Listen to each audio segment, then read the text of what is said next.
Daugelis verslų ir didžioji dalis agentūrų leidžia reklamas neteisingai. Ką aš turiu omenyje?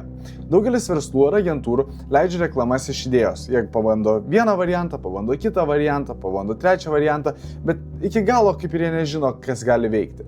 Todėl dažnu atveju tai tampa lošimu, o ne kažkokiu struktūriniu marketingu. Tam, jog tai paversti iš lošimo į struktūrinį marketingą, jūs turite turėti reklamos struktūras, kurios jau veikia arba buvo testuotos. Tai yra žymėtis informaciją, kas veikia, kas ne, sekti tuos duomenis ir tokiu būdu išdirbti savo reklaminę struktūrą.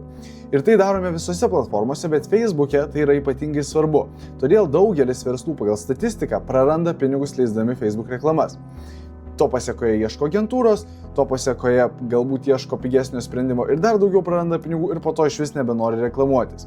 Tad tam, jog to išvengti, mes turime paruošę tokią kaip instrukciją, struktūros, kurią mes naudojame savo klientams, kad testuoti reklamas. Aišku, mes ją koreguojame būna ir pagal klientą, optimizuojame ir tobuliname eigoje. Bet pradžiai, startui, jums pilnai jos užteks pasileisti, o gauti pirminius rezultatus.